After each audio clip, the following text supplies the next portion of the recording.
हाँ सो दोस्तों, मेरा नाम है जैन दास और मैं पैरानॉर्मल एक्टिविटी के बारे में जो रियल घटना में मेरे साथ वो बताता हूँ। दोस्तों, अकाल मृत्यु जो होता है बहुत ख़राब होता है। मैं एक लड़की को जानता था जो मेरे से भी छोटी थी।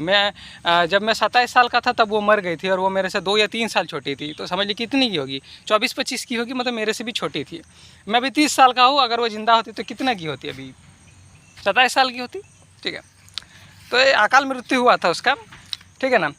तो वो बीमारी से मौत हुआ था और बहुत दर्दनाक बीमारी से मौत हुआ था। जब वो हॉस्पिटल में था तो उसको मॉर्फिन दे के रखा जाता था। और जाहिर सी बात है कि पेन किलर खाने का मतलब ये तो नहीं है ना कि बीमारी ठीक हो गया है। ठीक है ना। वो डॉक्टर भी जवाब दे दिया था कि इसका ज़्यादा दिन का लाइफ नहीं है। कैमरा में उतना डिटेल में नहीं बताऊँगा कि क्या हुआ था, बट समझ लीजिए कि उसका मृत्यु हो गया था। ठीक है ना, बहुत कम उम्र में। ठीक है ना। और वो लड़की थी। तो बात ये था कि जब लड़की मर गई तो उसका जो बच्चा सब था उसको संभालने के लिए वो लड़का का भाभी जो था, हिंदी में यही बोलते हैं ना, हम लोग का जात में तो दूसरा कुछ बोलते, उतना थोड़ा मेरा लैंग्वेज का प्रॉब्लम होगा। ठीक है ना। वो तो झारखंड का रहने वाला ना हिंदी परफेक्ट है ना इंग्लिश परफेक्ट है। ठीक है ना। तो हाँ, भाभी ये शायद बोलते होंगे। तो भाभी रहने के लिए चला आया था। तो जब हुआ था तो बहुत सारे लोगों ने मना किया था कि देखो इसका उस घर में मृत्यु है, अकाल मृत्यु है, उस घर में जाके तुम मत रहो। बहुत लोगों ने मना किया, लेकिन बोला कि नहीं, कुछ नहीं होगा, सब ठीक है, सब ठीक है। करीब 3 महीना तक वो उस घर में थी, अपना बेटी को लेके भी थी। ठीक है ना। और एक दिन उसका बेटी का पुत्र हाथ जल गया था, जबकि आज तक कभी नहीं जला था। इतना खाना वाना बनाती थी, आज तक नहीं जला था। मैं खुद देखने गया था। जब मैं देखा था कि उसका बेटी का हाथ कैसे जला है तो देख रहा था पूरा जैसे भूत का हाथ दिखता है ना, पूरा एकदम ब्लैक हो गया था। हम उसको ऐसे इंडायरेक्टली बोले, ये सुन, उस घर में भी और मत रहो तुम लोग, अब वापस चला अपना घर में रहो।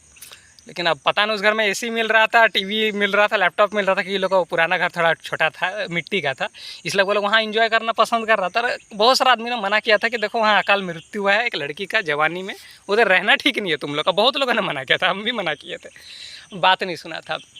तो लड़की का जब हाथ जला था तब भी कुछ लोगों ने बोला था, वो लोग कुछ दिन के लिए वापस अपना पुराना घर में चला आया, फिर उतर आया वही बात पे, नहीं हम वहीं जाकर रहेगा, आराम से हमें एसी मिल रहा है, फ्रिज मिल रहा है, वहीं रहेगा। जब तक लड़का का दूसरा शादी नहीं होने वाला था, लड़का का दूसरा शादी होने में कुछ महीना का टाइम लगने वाला था, तब तक ये लोग वहाँ था। खैर, लड़का का दूसरा शादी हो गया दूसरा लड़की के साथ, अब ये लोग वापस आए हैं।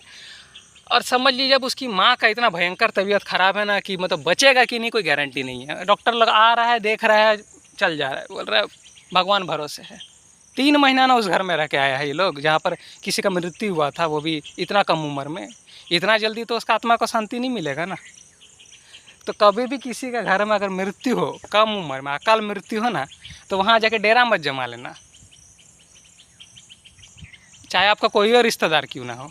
जा रहे हो ठीक है, चलो अगर लड़का का भी, लड़की मतलब वाइफ मर गई, खाने पीने का दिक्कत हो तो खाना पहुँचा के चलाओ, टिफ़िन में खाना बना के चलाओ।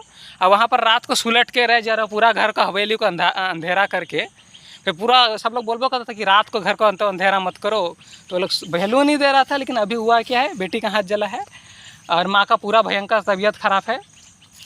तो इसलिए मैं बता रहा हूँ कि अगर आप लोग के साथ भी ऐसा कभी कुछ होता है कि आप लोग ऐसा कोई घर में रहने का मौका मिलता है जहाँ किसी की मृत्यु हुआ था बहुत कम उम्र में, मेरा सलाह वहाँ मत रहना, या कितना कोई भी रिश्तेदार हो।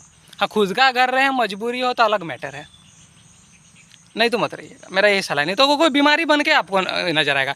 आपको ये सब चीज़ दिखाई थोड़ा देता है, तो भूत अपना रूप थोड़ा दिखाई देगा, वो अंदर से खाएगा।